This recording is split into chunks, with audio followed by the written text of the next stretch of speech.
De er bare level 5 da, men uansett. Det er kanskje litt overkill å bruke det våpenet her på dem. Jeg trodde det var en shotgun da, hva er det den er for noe? Jo, det er shotgun.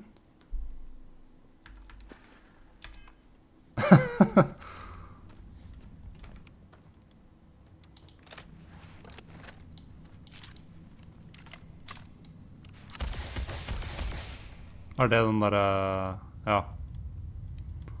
Det er den som eller ikke dreper folk, men stønner dem. Hvis man sånn som hvis noen av de sivile blir tatt over av de der syke aliens og sånn.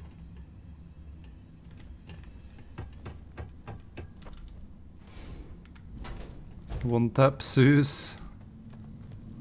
Jeg suset en i stad, men jeg la ikke merke til, jeg tror de har endret på det der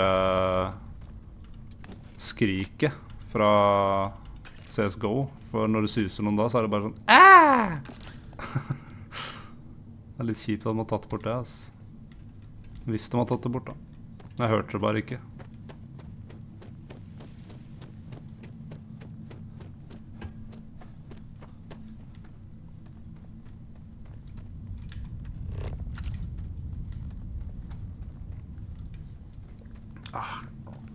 Så var det snussaft. Det er ikke noe digg, ass.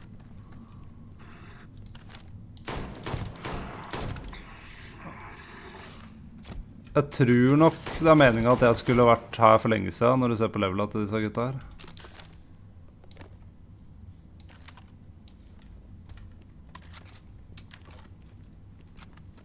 Nå håper jeg også at main questen gjør sånn at jeg kan unlocke flere sånne lange questlines som jeg har drevet med egentlig siden jeg begynte.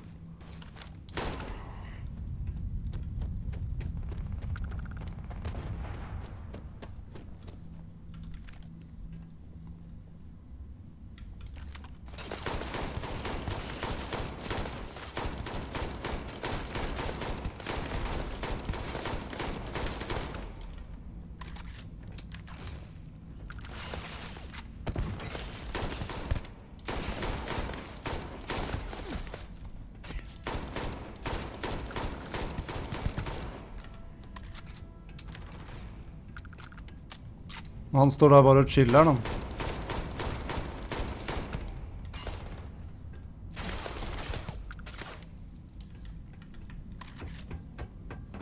Prøv å sove, 12 timer jobb i brått. I morgen. Yeah, man.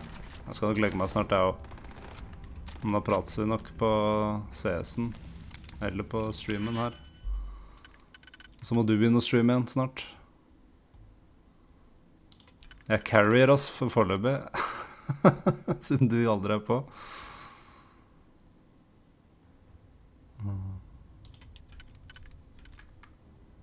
Om 2 uker. Ok. Yeah. Men du får sove godt i hvert fall.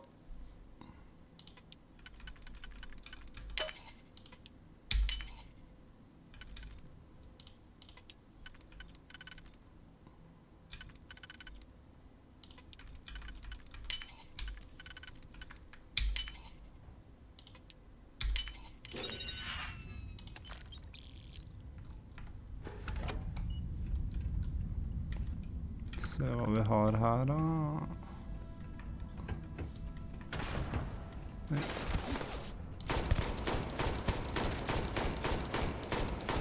Hva må jeg prøve å hagle herfra?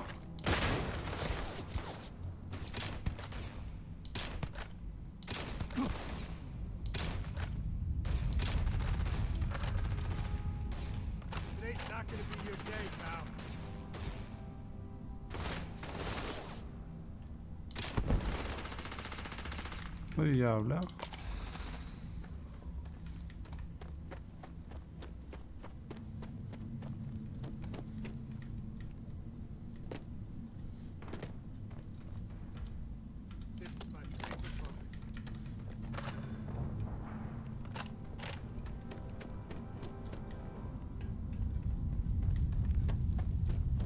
Og dette er tilbake igjen, det. Ok. Får vi hoppe ned da.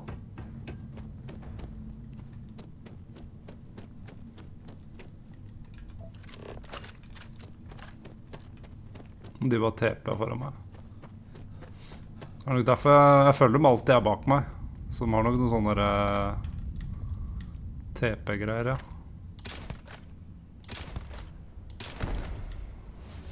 Hei, levela!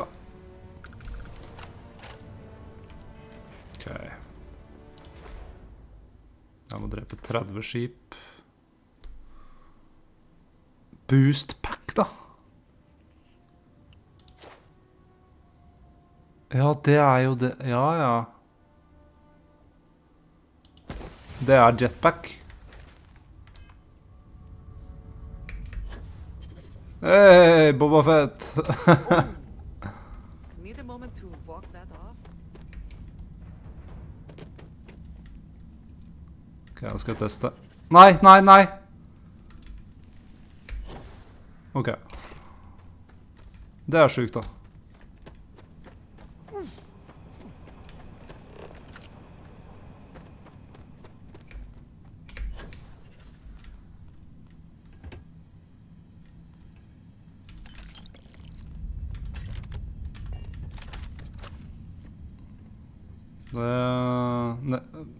Når jeg spiller gjennom flere playthroughs, så kommer jeg sikkert til å velge den ganske tidlig, ass. For jeg helt har lurt på hva som snakker om jetpack hele tiden, men jeg har liksom aldri klart å bruke den.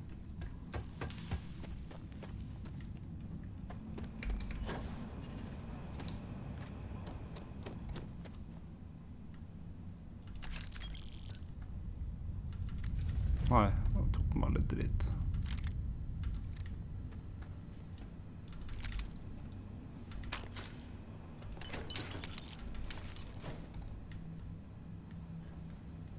Ja, det er så low level sted, vet du. Jeg tror det er set. Altså det er preset hvordan type folk du møter hvert sted. Det scaler ikke akkurat etter levelen din, det scaler bare etter når du gjør det. Sånn som nå er det bare sånn level 5 folk jeg dreper, liksom.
Sånn.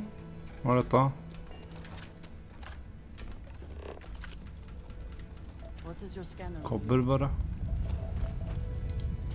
Hva mer, ja? Må ha med seg alt.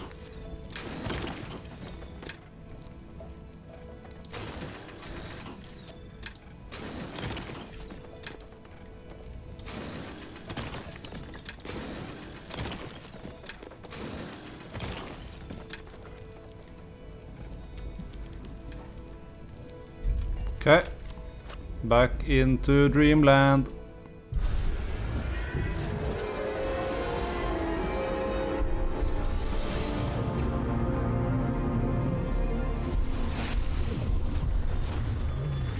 We're back. You did not respond when I called to you after you pulled out the artifact. Does that mean Barrett's theory and experience were correct? The artifact grants the first person who touches it a vision? Yes. Yes, not that I've been able to make any sense of them. The fact that it has happened to both you and Barrett is already more than we had before. I think it is important that we discuss what you saw back there. That man. What I had done. It was either you or him, right? It was, yes. I appreciate that you see it that way. A very practical outlook, not one I find is shared amongst members of Constellation. May I ask what your background is? I've done all sorts of things. You prefer answers that do not require you to commit to a position. I find this curious. I have also seen a great many things in my time. Some quite dangerous. Du vis. We both seem to be unusual additions to Constellation. Please, I would ask that you not mention to Vladimir the circumstances in which you found me. This is not the first time that Varun zealots have attempted to corner me. If it is known that this has happened again, well, it has been a while since I was given an assignment on my own. I would not want it to be even longer in the future. Do you understand?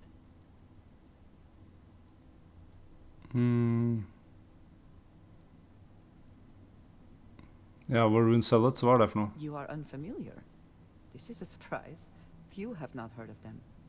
They are fanatics, having taken the teachings of House Varun and twisted them into a belief that the galaxy must be wiped clean before the Great Serpent's return.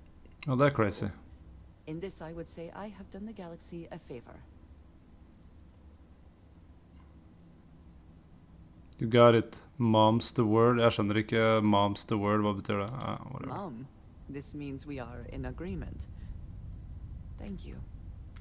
That is good to know. Noen ganger så er det jævla I will tragisk finish you and return options, to ass. Atlantis when I can. You should go now, as they will be expecting us. Alright, alright.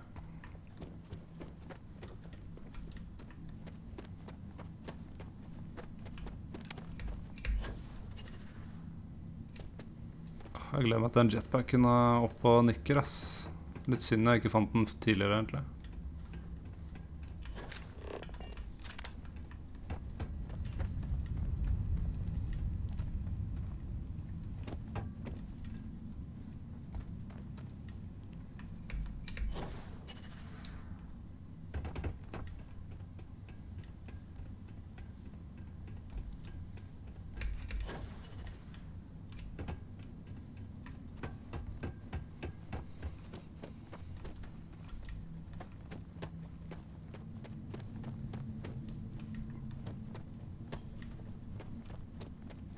Må jeg opp hele veien, liksom?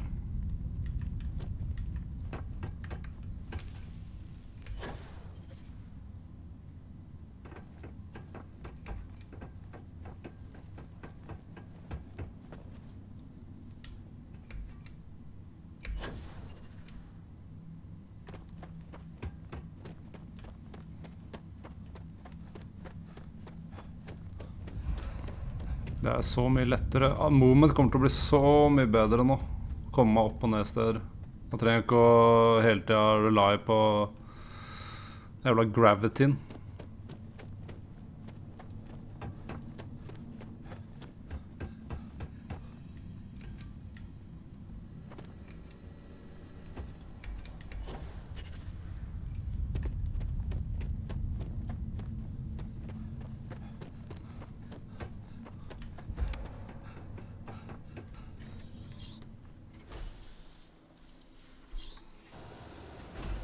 Looks like this is your home turf, eh, Dusty? Shut the fuck up.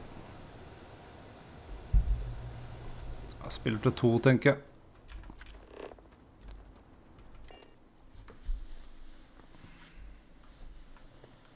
Ready to take off, Captain. Det er bare han der Vasco, den roboten, som kaller meg for Captain Tim, da. Jeg synes det var litt teit, jeg. Jeg håpet flere skulle kalle meg for det. Det var liksom noe av det kuleste når jeg startet spillet. We're locking into orbit now.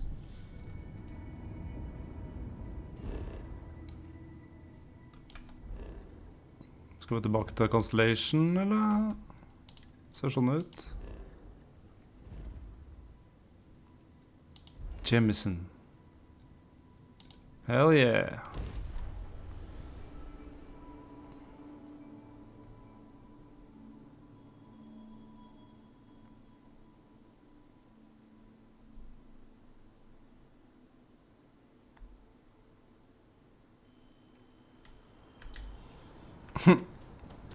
Sjuke outfitene.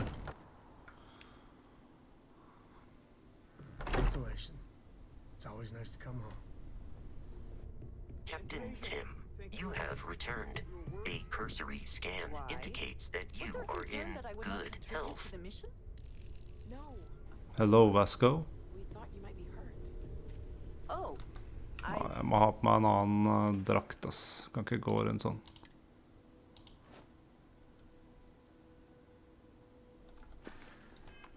Then thank you, but it was not necessary. We succeeded.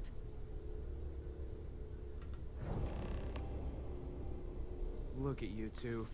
I'm jealous. I tried following up on some leads myself, but came back empty-handed.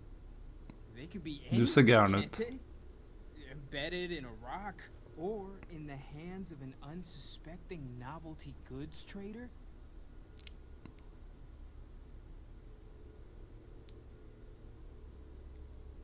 Which leads were you following? A couple of scans from the eye. But it looks like you got there first. Shame on me for taking the scenic route, huh? These artifacts are something else. I catch myself just staring at the collection sometimes, wondering what it all means. Maybe that's how our ancestors felt when they were looking up at the stars for the first time. They didn't just gawk at the stars, Mateo. They explored. They tested. Science brought us to space, not daydreaming. I disagree. What's the point of science if not to enable humanity's dreams? And where do those dreams come from? not every dream is a pleasant one. Han er sånn I agree with evig you that the world is what moves us forward. stoner, han der. You're with me, right? Science or dreams? Which one is the true muse of space exploration? Begge. Oh no, I'm not taking sides between you two. Neutrality in a debate? I guess your side forfeits. How can you forfeit if you don't even take a side? You're getting rusty with your comebacks, Mateo. That's the winning play. Just kibitz from the sidelines. You know what? I just realized I completely overtook this whole conversation. This should be about you and Andrasia celebrating a win for the group. I do not mind being asked to join in a debate. It was good to hear everyone's sides. But I do agree that we accomplished something together. Thank you for your help.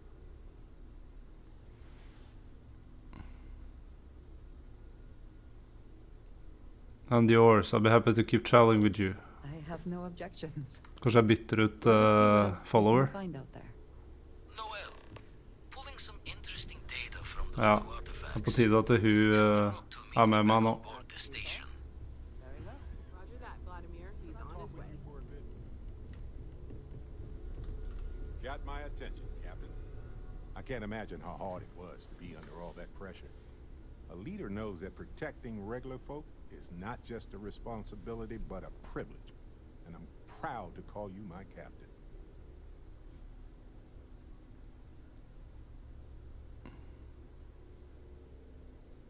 It was all luck.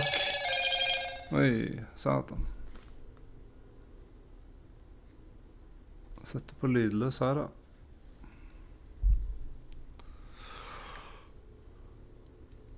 I appreciate that, Barrett, but I only did what had to be done. Modest, too. They're gonna make a statue out of you, or carve your face on a moon or something. What you did took nerves.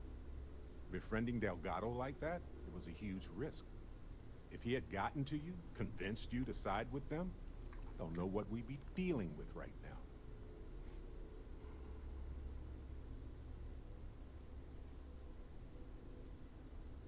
Delgado was a punk, I have no regrets. Good. He deserved what he got for what he did and for what he would have done. And if they regroup after all this, they'll be weaker next time. All thanks to you.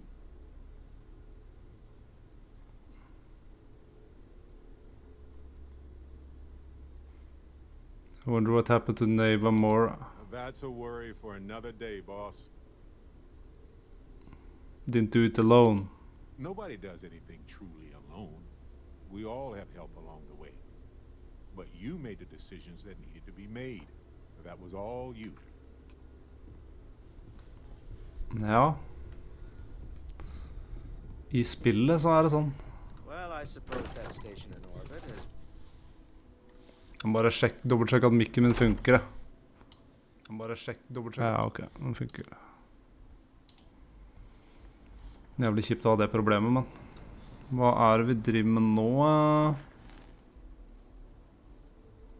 Talk to Vladimir. Og han ikke her. Jo. Han på det A, han på den Space Station. Ja, det sant det.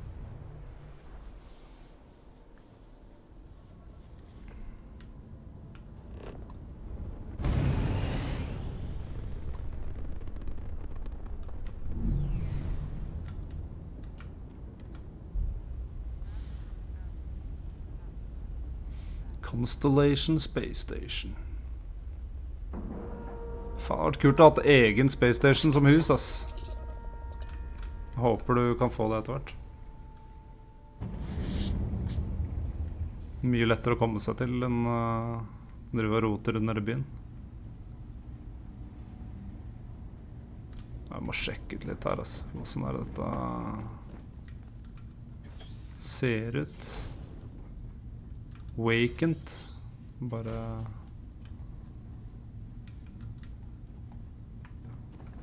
Det ikke så stort.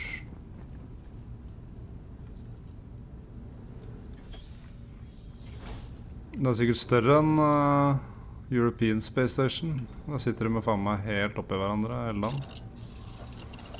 Ok, research. Det...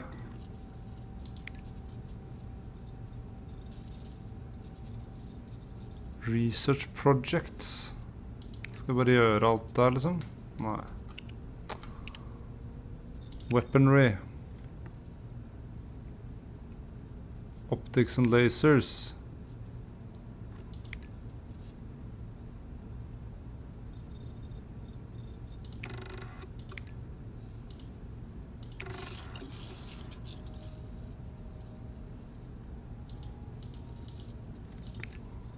Og så jeg må faktisk... Jeg har ikke Salient. Oi, oi. Muscle mods.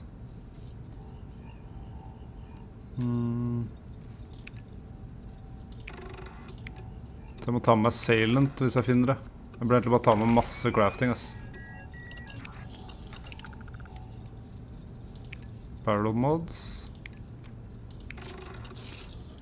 Så det ikke verre. Jeg trenger Salient her også. På alt, egentlig. Ok, så det prio nå.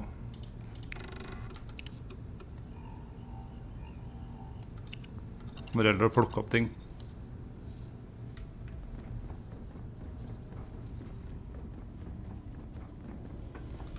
Now that those artifacts aren't just blips of hope in the blackest sea, I found an interesting pattern. The grav anomaly generated by one of those artifacts, it matches one on another planet. A bigger one. Now we're talking. Point me at him. All right. Let me transfer over the data. But I need you wearing caution's boots for this one. No telling what this thing is or why it's so large. Going to send you the mark close as I can, but I'm having trouble pinpointing the source. You'll need to explore the area on foot. Put your scanner to work. Okay. Don't know what you'll find. Keep your eyes open.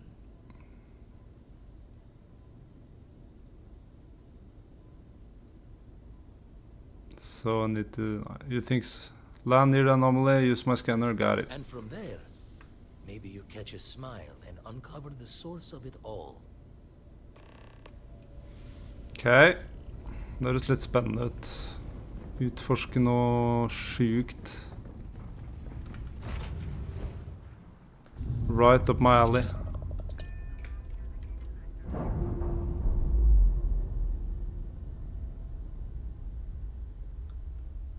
We've detached.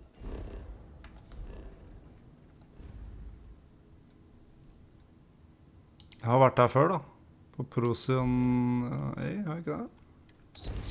Let's get out of here. Se.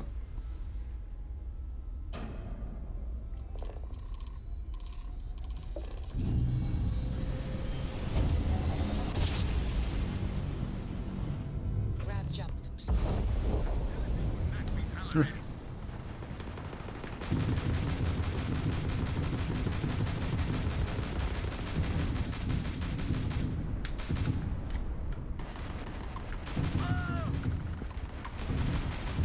Crimson Fleeten er fortsatt I gang, ja.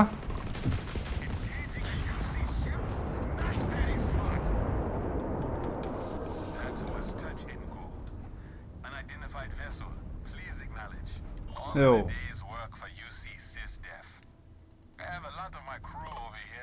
Ja, nå skjønner jeg at det her jeg burde vært. Level 6.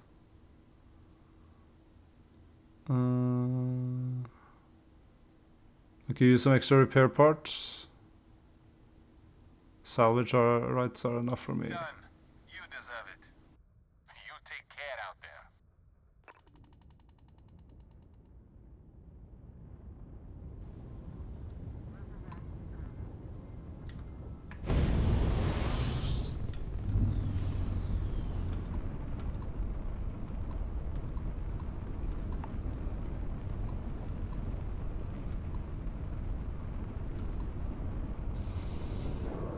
Nice. Okay.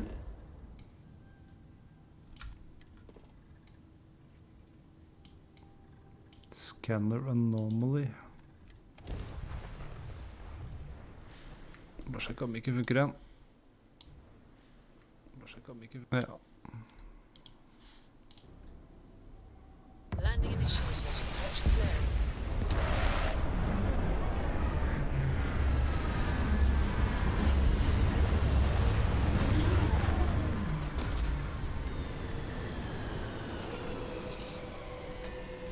Lempa han og shit. Jeg ser nesten ut som Darth Vader, vet du, med den drakta her.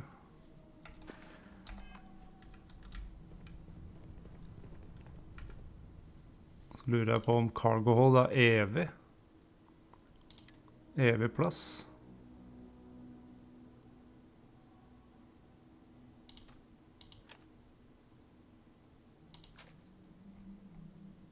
Mikrogun. Oi, ok, så den er dårligere enn min.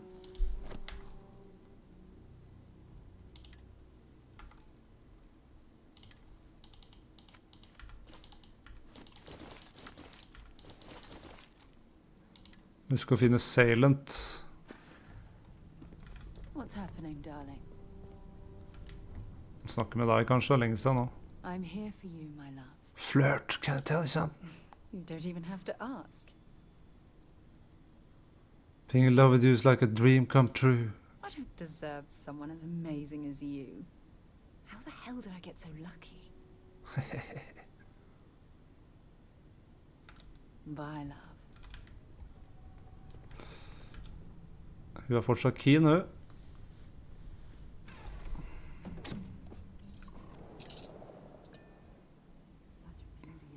Of nothingness. Open the hands. Det er såpass, ja. At jeg får sånn training shit.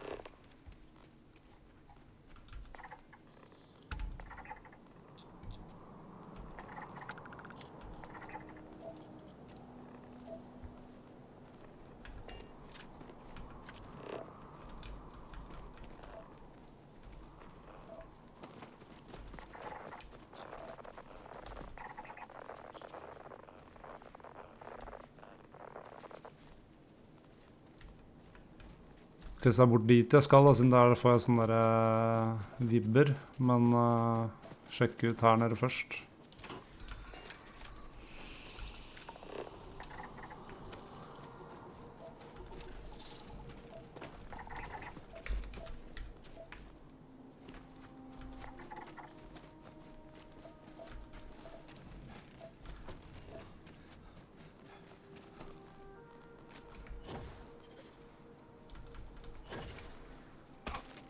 Au.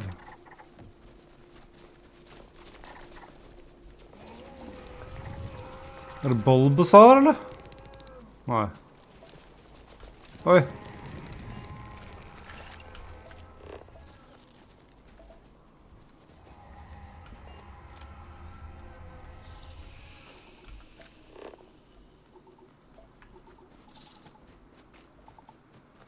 God damn, what's this shit?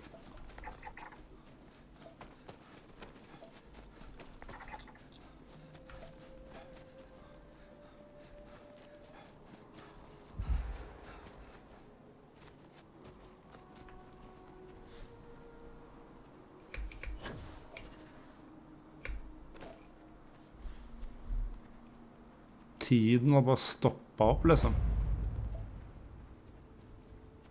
Scan this location.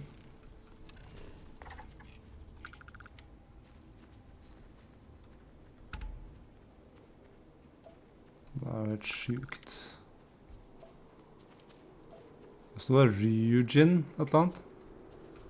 Botanist. Best not to leave anything useful behind.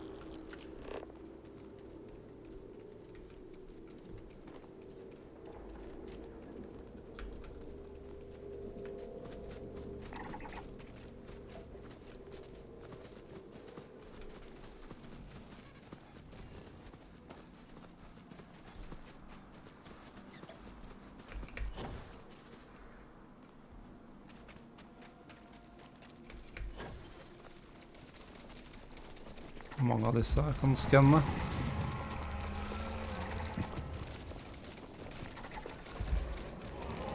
Men hvor mye tåler de, da? Ah, ok, de er ikke aggro. Greit.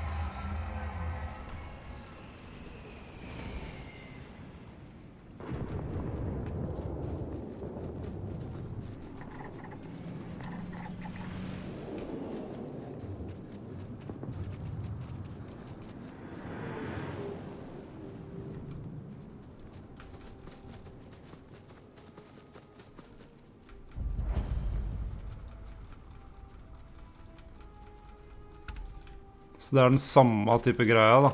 Gravitational anomaly, så jeg får ikke skanne den.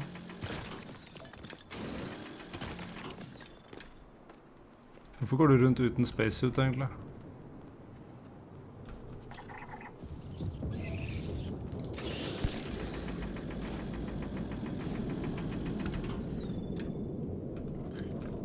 Alien egg.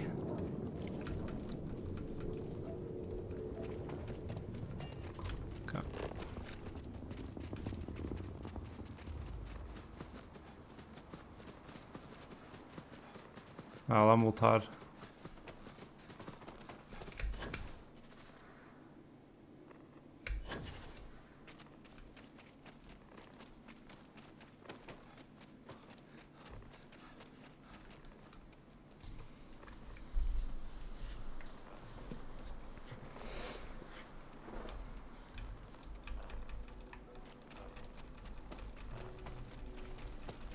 Jeg har allerede skannet dem, har de følt etter meg hele veien hit.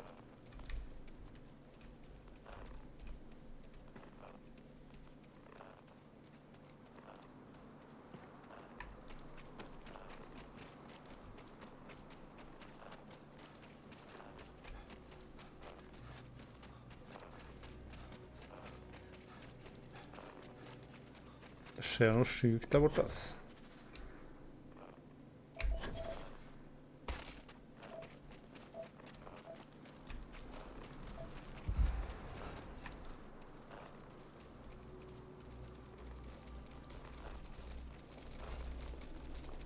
Disse her var ikke sånn som angriper deg, så det er greit.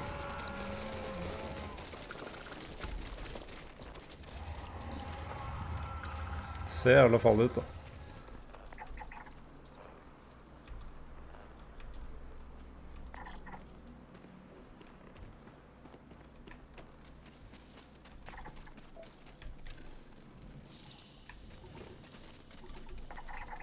Rotting stinkroot.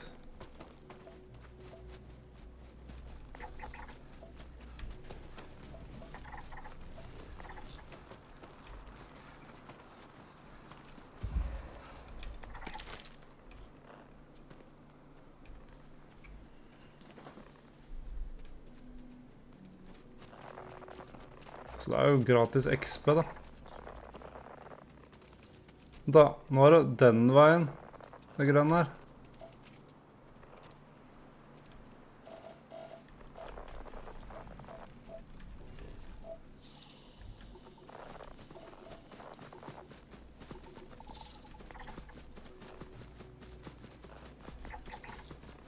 Ja, for det dit jeg skal er sikkert ikke market på mappet, sånn som det her. Det er bare de 3 forskjellige greiene jeg kan finne på planeten her. Anomalies.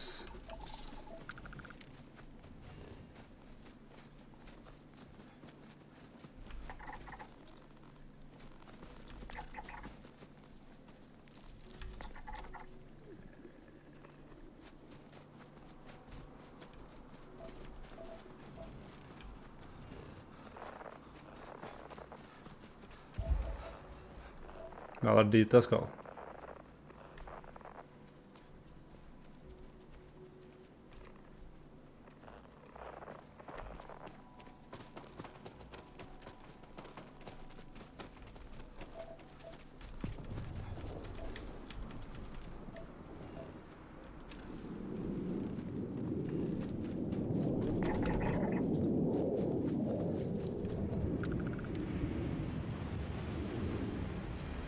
Å, jaså? Nei. Får ikke skanne her, eller?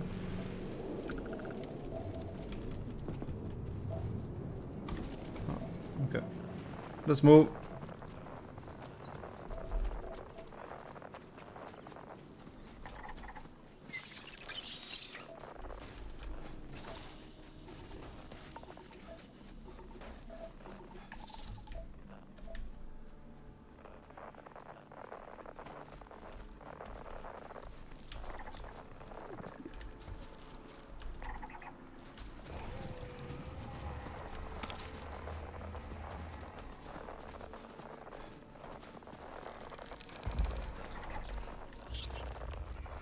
Blomstergreier da.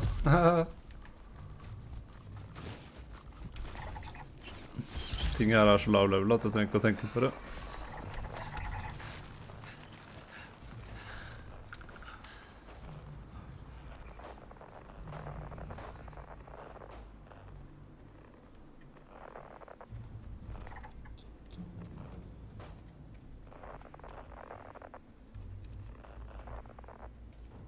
Det ligner litt på sånne sted fra New World nesten. Utenom det at ting flyter i lufta da.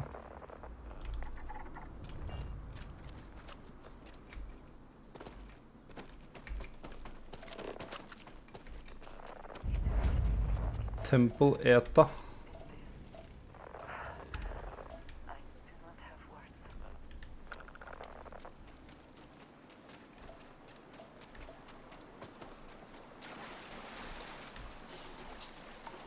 Oi.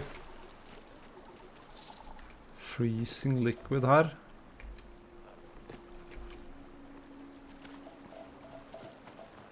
Ser ut som bare vanlig vann.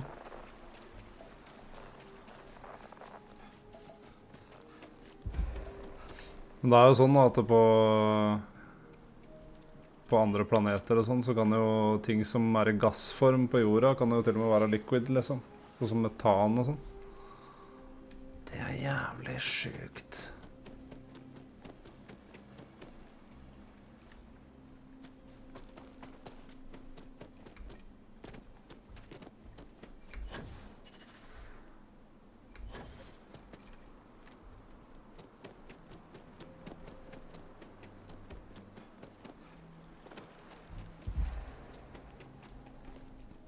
Må jeg kanskje bare klatre opp?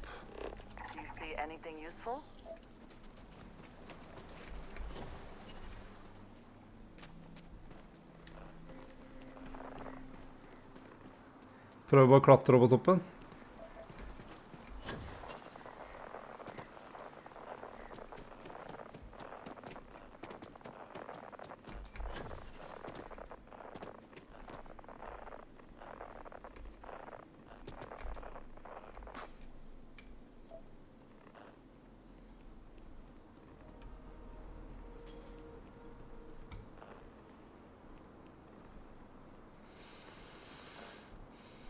Ikke en dritt her, da.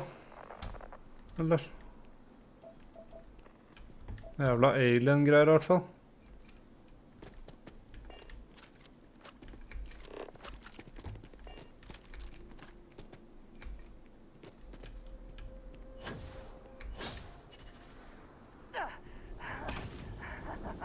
Good one.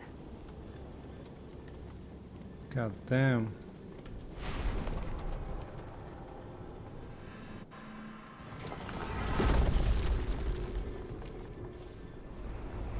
Oi.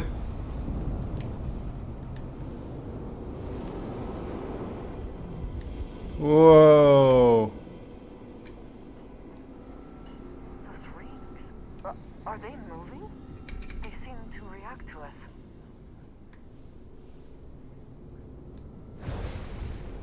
Wow. Du sjuk, eller?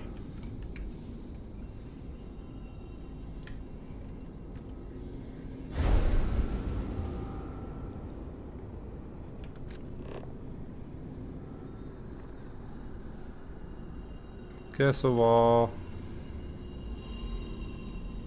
Det null gravity her inne, liksom. Men hva skal vi? Investigate the source of the anomaly.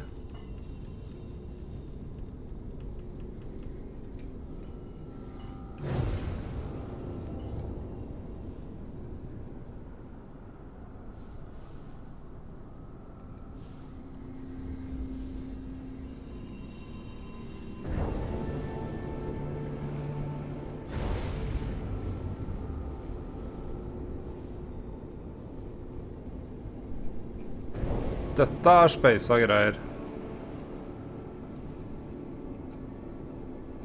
God fantasi.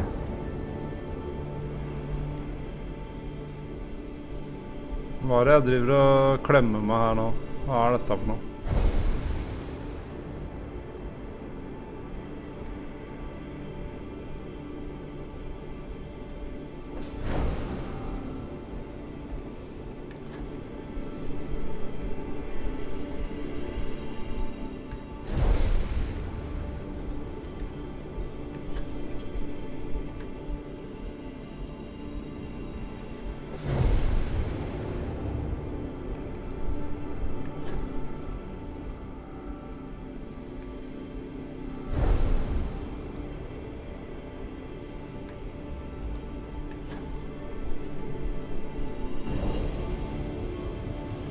Den tar helt av nå, jo.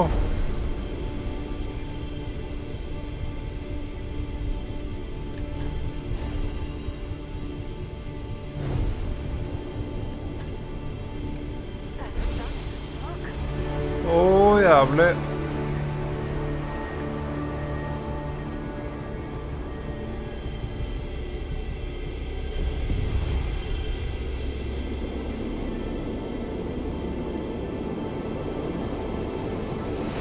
Blir jeg Superman nå?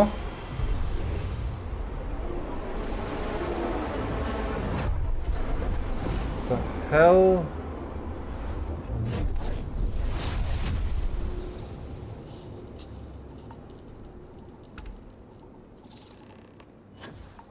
Oh, new power?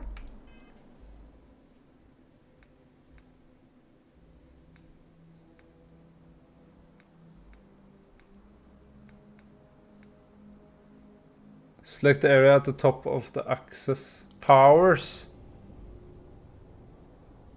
What the fuck?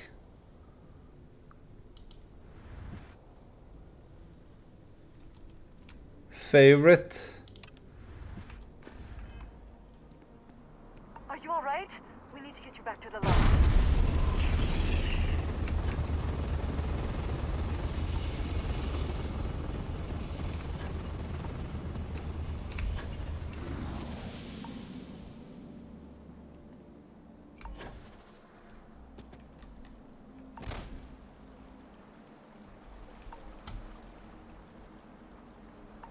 Jeg visste det, ass. Det er akkurat som Skyrim, der de shoutsa. Det her er liksom det.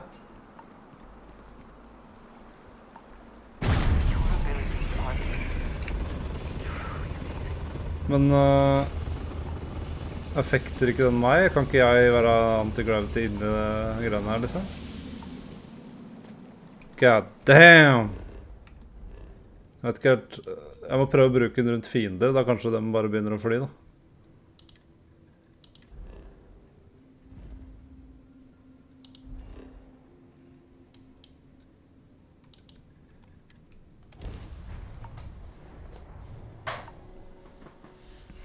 Plot is thickening us.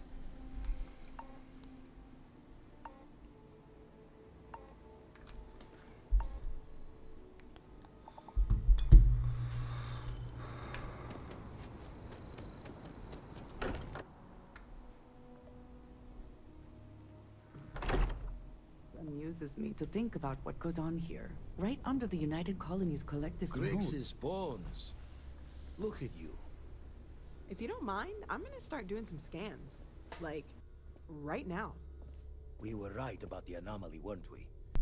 Tip our ears on the tail. Må dobbeltsjekke at mikken funker igjen.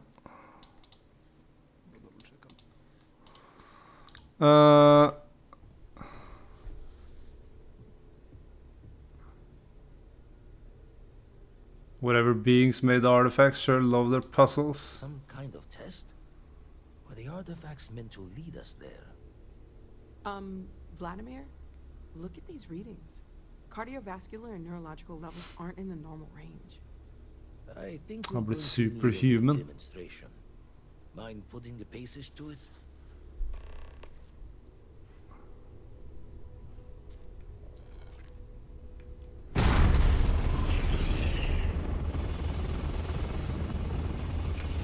Everyone saw that, right? Like a literal gift from the heavens. And also the most practical consequence of our little venture thus far. Got no old shipwise for this one. Going to just call weird, weird.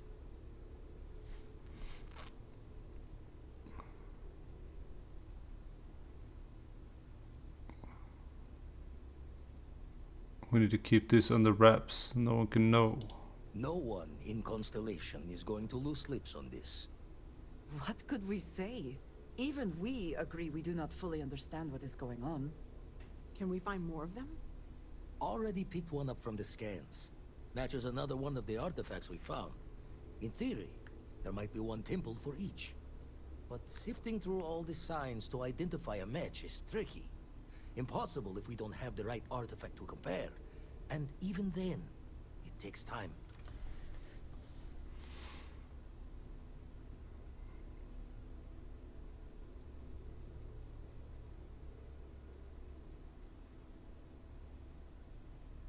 I'll follow up on the other anomaly I found. Hopefully it's another temple. Don't think it's just Fortune's laugh that this temple responded to you. The artifacts, the visions, this power you've gotten, all seems to be the same song somehow. Plenty to think about. Anyway, catch a smile out there. I'll work on finding planet anomalies that match the other artifacts we have. If you have a moment, I have something I'd like to discuss. Det der er liksom bare introen til mainquesten. Jeg har gjort så mange ting uten de powers her, liksom. I feel like I've been waiting my whole life for this. Constellation, the artifacts. That doesn't sound crazy, does it? Take care of yourself. I must admit, you've surprised me. I thought you were going to take off as soon as you'd gotten something from us. But I was wrong. I want you for a little soiree. Oh, I just don't know how he does it. Up there all alone for so long. Some people love that kind of space. Pun intended. Soiree, just what are you up to? A business meeting, of a sort at least. You could just say you need my help. All right, fine. I need your help. It's about an artifact, and our goal is simple. We're going to purchase it. Our seller is a freelance operative in the city of Neon, which means the artifact is almost certainly stolen from someone. I just need a little more presence in the negotiation to show we're serious. And I think you'd be perfect. I'm in. That's Son of a second. bitch, I'm in. We just need to make a few stops when we get to the city, and then the drinks will be on me. As long as the drinking comes after the negotiation, or whatever this is going to entail. It'll be easy, I promise. I'll ride passenger on your ship until we get to Neon. Just let me know when you're ready to set off. Sure, I'm ready. The Volai star system, then. I admit I'm a little excited. Talk to Walter. Walter. Ja, men det det får bli for i morgen eller noe, ass. For nå er jeg død.